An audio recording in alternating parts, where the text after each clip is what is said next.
Esta não é a história de Lucas, que acordou no meio da noite, assustado com o estrondo. Por um momento, confundiu as cenas do filme de guerra que assistiu antes de dormir com os gritos vindos da rua.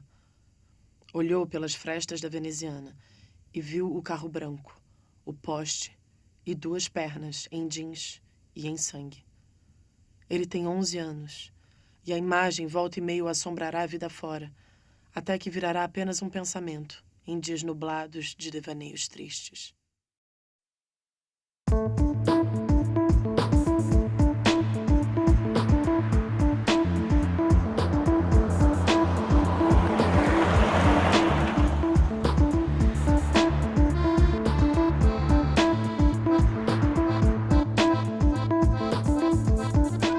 A senhora se sente segura no trânsito? Não. Eu pego um ônibus todo dia para voltar para casa e morro de medo, porque o tempo todo os motoristas dirigindo super perigosamente, eu me sinto muito, muito segura. Porque tá todo mundo estressado no trânsito hoje em dia, todo mundo só tá pensando em ir embora. Você tem que tomar conta não só do seu jeito de dirigir, como das outras pessoas também. Me sinto, porque eu ando só de metrô, eu me sinto muito seguro, tranquilo. Eu perdi um afilhado no trânsito, né? Ele tinha as pessoas embriagadas, bateram o carro com o meu compadre e ele acabou morrendo, né? Então eu não me sinto segura nem como pedestre também. A gente no Brasil atualmente a taxa, né, que é o número de óbitos em relação à população, né, por 100 mil habitantes, é uma taxa que gira em torno de 20, é elevada em relação à Europa e é elevada em relação a alguns países da própria América Latina, né? A gente tem estatísticas falando em 50 mil mortos por ano no trânsito. Mata mais do que AIDS, mata mais do que câncer. E mata quem? Mata gente saudável, mata gente na faixa etária mais produtiva, né? Com maior perspectiva de tudo, que são os jovens, né? Em 50 anos, nós deixamos de ser um país rural e passamos a ser um país urbano. Hoje, o índice de urbanização, ou seja, a quantidade de pessoas que vivem nas cidades no Brasil, é de 85%. O crescimento, né, da frota de automóveis no Brasil é um crescimento assombroso, que se planejou em termos de urbanização e de mobilidade nas cidades é muito pequeno em relação a isso. Então, o que a gente tem hoje são cidades engarrafadas, todas.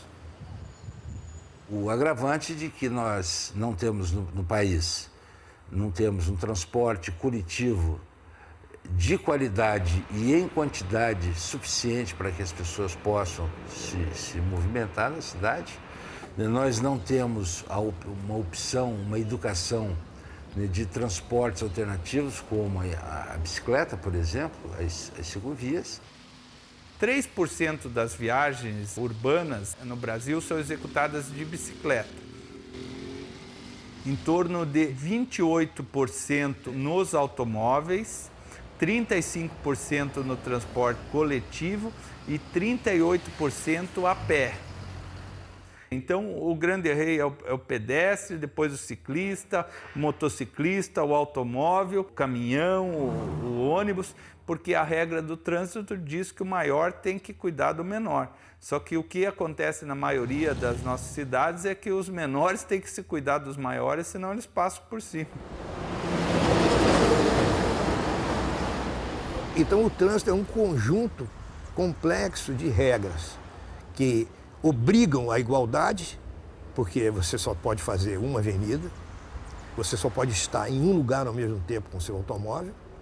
É uma igualdade axiomática, absoluta, porque todos têm que obedecer os sinais de uma maneira regular, porque senão você não tem a sensação de confiança para poder prosseguir, porque senão você tem a batida, você tem um acidente.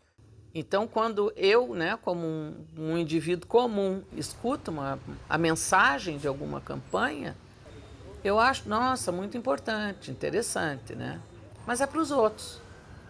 Eu não preciso disso, porque eu sei me comportar. E se todas as pessoas pensam assim, porque é assim que elas pensam. Eu sei me comportar, quem não sabe se comportar é o outro. Então, como é que ela vai mudar o comportamento dela? Porque esse é o ponto central. Qual é a primeira reação da pessoa que está predisposta a avançar o semáforo? Ele olha, vê se não tem um policial, olha, vê se não tem um agente municipal, olha se aquele semáforo não é monitorado por câmeras, ele avança o sinal, né? O exemplo também é o pardalzinho, o radar. Ele vem com o seu veículo, né? Diminui a velocidade exatamente naquele ponto onde tem o radar e continua depois na velocidade alta. Quer dizer, uma pessoa que acredita que controla tudo no trânsito, ela excede a velocidade, ela bebe e dirige, ela executa manobras de risco. Este que é o grande problema do trânsito, ele não coloca só a ele, né, em risco, ele coloca principalmente os outros. Esta também não é a história de Cláudio, que após desviar de uma moça distraída, viu pelo retrovisor o carro branco arremessá-la para cima antes de se chocar com o poste. Freou bruscamente, assustando Cláudia, a quem cortejava fazia tanto tempo. Vai descer para ajudar. Ela o segura, chora em desespero, pede para ir embora. Vão em silêncio até a casa dela. Ambos sabem que não se procurarão, que algo mais havia morrido naquela noite. Na década de 80, 90, nós tínhamos a vitimização muito maior de pedestre. Hoje, os motociclistas já ocupam o primeiro lugar enquanto grupo mais vitimizado, né? E esse grupo é um grupo extremamente jovem, de 20 a 29 anos. Profissionais como motorista de ônibus, motorista de táxi, transportadores e, particularmente, os motofretistas, eles estão em risco constante e de duas formas. Um risco para a sua saúde mental, porque esse trabalho é estressante, né? A condução é estressante num trânsito conturbado, e para o motofretista, particularmente, há um alto risco de vida. Os acidentes por moto hoje ocupam um número muito grande no nosso número de atendimento, né? Tanto os acidentes associados com colisões de auto, moto, ônibus, moto, como as quedas de moto e também até atropelamentos por moto.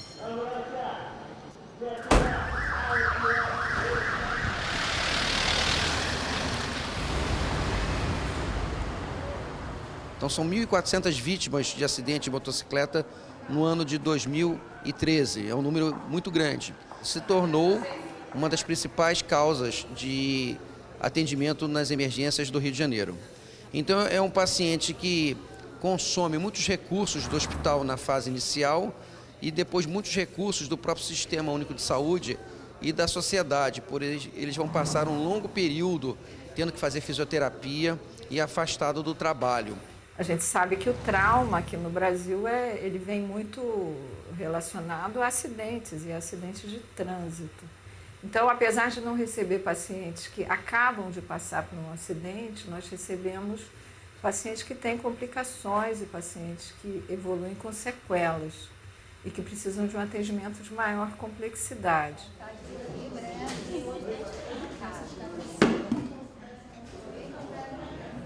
Eu estava segura com o meu capacete, andando devagar, não estava correndo, e o indivíduo vir na contramão, embriagado, e me jogar tão longe, tirar tudo que eu tinha da minha vida, não é justo. As pessoas que hoje estão depressivas devido a todos esses acidentes, as pessoas que não saem de casa de jeito algum. Então é uma coisa muito triste isso, porque tanta coisa boa aqui fora e a gente vê amputados, cadeirantes, pessoas com deficiência desnecessariamente. Eu saí com o endereço para atender esses moradores. Eu estava até motorizado, numa moto. Estava uniformizado, com meu uniforme, com um crachá. Só que daí, eu não lembro mais de nada, visto que quando eu acordei, eu já estava dentro do hospital. E eu perguntei à minha esposa o que havia acontecido comigo. Ela foi e falou realmente que eu tinha sido, por assim dizer, atropelado, um acidente de automobilismo. O ex-deputado estava em altíssima velocidade, havia ingerido 4 garrafas de vinho e não possuía direito a dirigir, a carteira dele estava cassada. Ele estava em altíssima velocidade e ele atinge o carro do meu filho, acabando... O meu filho estava com um amigo, esse amigo foi quebrado ao meio, e meu filho foi cortado na altura dos ombros, numa tragédia horrorosa.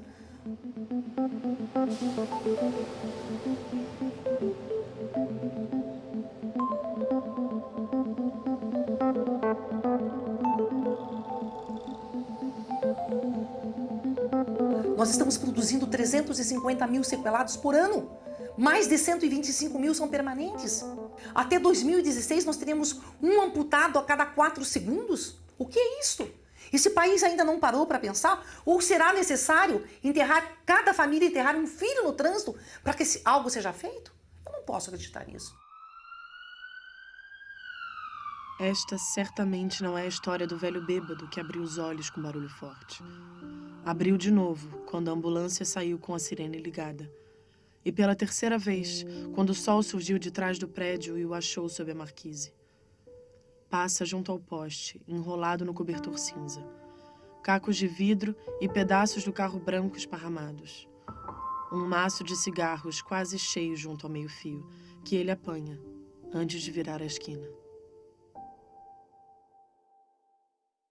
Quer dizer, a gente está matando gente saudável e todo dia e principalmente banalizando essa morte, considerando essa morte natural. Qualquer literatura que você for olhar vai falar que é um índice aceitável. Do meu ponto de vista, não tem índice aceitável de morte no trânsito. Toda morte é uma barbaridade, é uma violência inaceitável. E a nossa luta é exatamente essa, uma luta por justiça, onde uma sociedade clama por justiça. E justiça é para os vivos. Porque quando eu clamo por justiça, não clamo paz pelo filho morto, porque o filho morto eu não posso trazer de volta. Mas quando a justiça se faz, o teu filho vivo está tendo a chance de ficar vivo, porque alguém está sendo punido.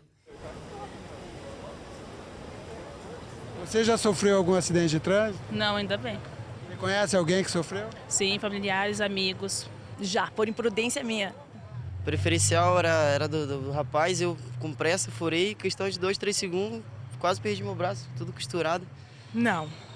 Meu irmão morreu num acidente de moto, há 5 anos atrás.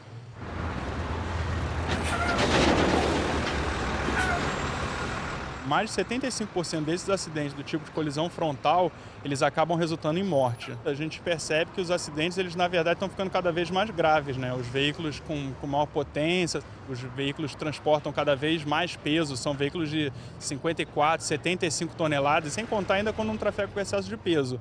Aí tudo isso acaba impactando bastante com acidentes graves, com fechamento de rodovia, tudo isso gera reflexo no trânsito.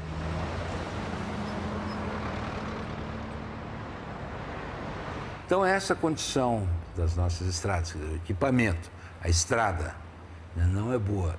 Os carros, os caminhões, os ônibus, nem sempre rodam em condições ideais. Então, essa é uma estatística conhecida, que a grande maioria dos acidentes é causada por profissionais e pelas suas condições de trabalho. Se hoje cai um avião, em todas as nossos meios de comunicação, isso vai ser matéria a ser divulgada pelo menos durante uma semana. Porque choca, traz esse impacto muito grande à sociedade. O trânsito no Brasil mata exatamente, é como se um avião caísse por dia.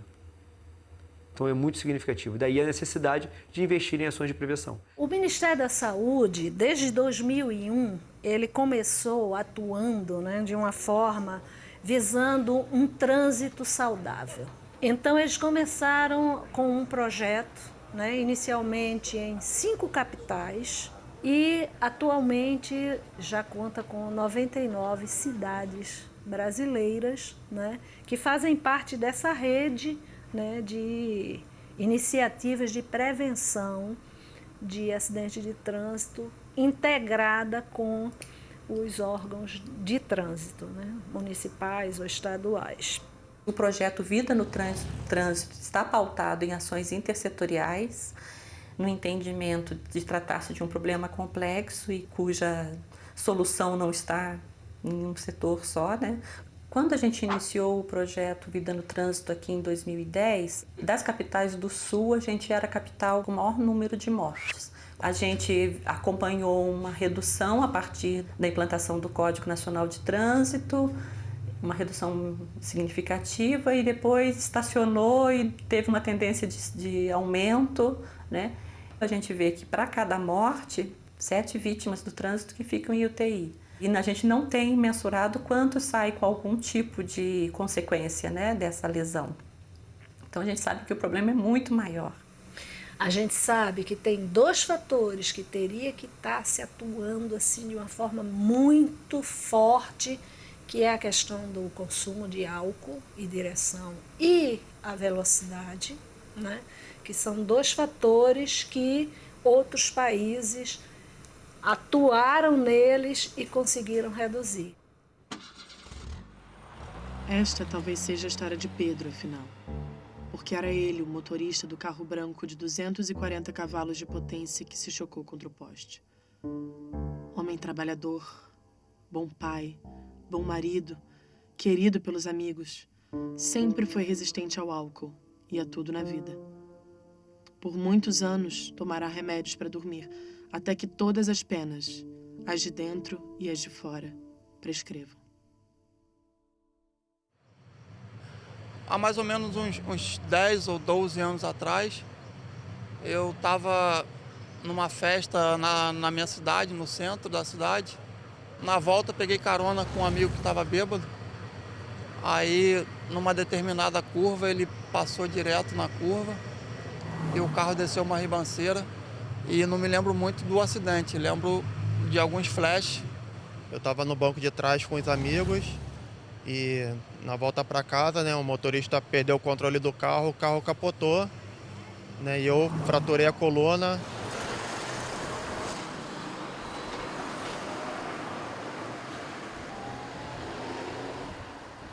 As infrações mais frequentes são as infrações no batalhão de trânsito, elas são as infrações gravíssimas e graves, porque tratam da questão da condução da direção do veículo, né? Que diz respeito à questão da embriaguez, da questão do condutor não ser habilitado ou não ser habilitado para a categoria.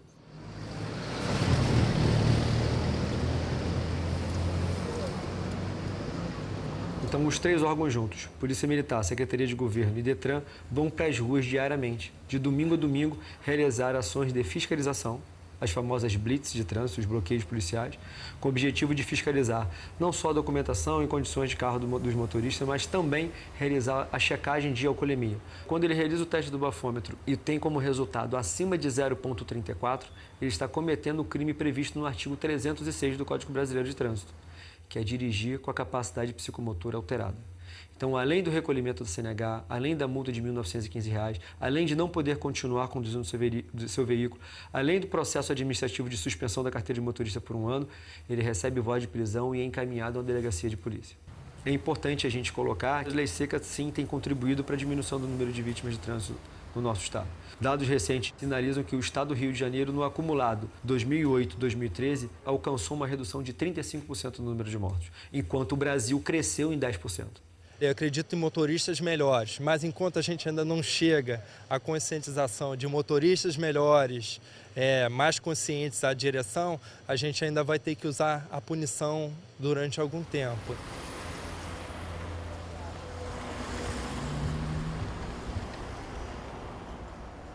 Precisamos criar e levar, né, informações de cidadania nos nossos bancos escolares para que todo pedestre, né, lembrar que todos nós somos pedestres. Sempre quando tem essa placa aqui, no chão tem um símbolo, que é a faixa de pedestre.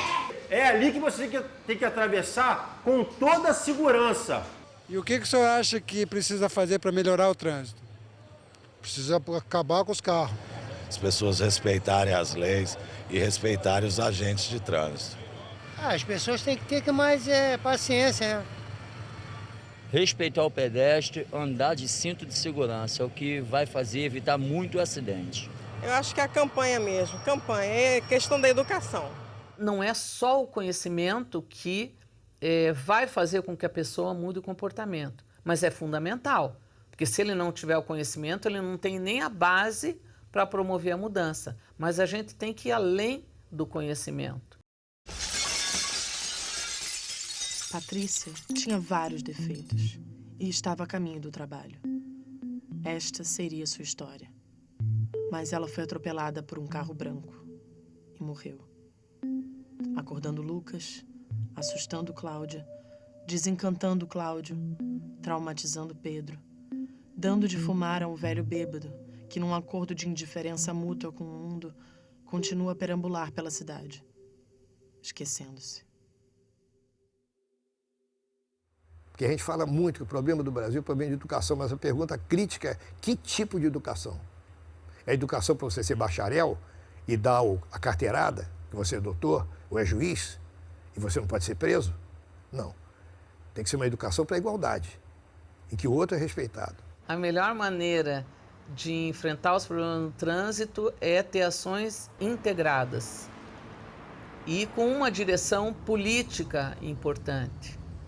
Porque não adianta você, na base, os técnicos, né, que lidam com o trânsito, identificarem melhores ações, melhores estratégias, se você não tem uma vontade política dizendo que a redução da morte no trânsito é importante para o país. Então, eu acho que os dois fatores mais importantes é a gente...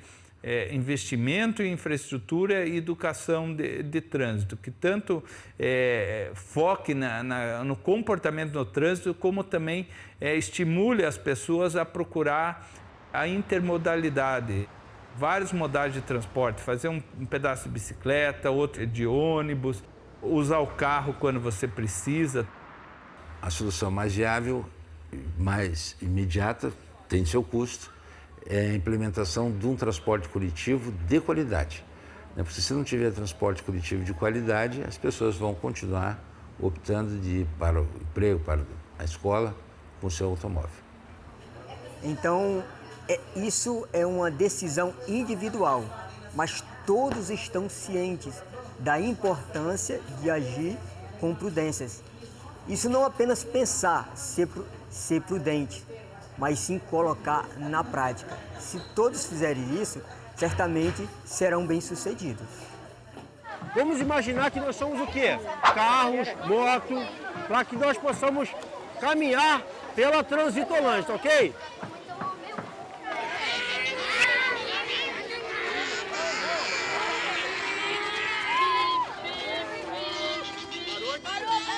O que vocês aprenderam aqui hoje?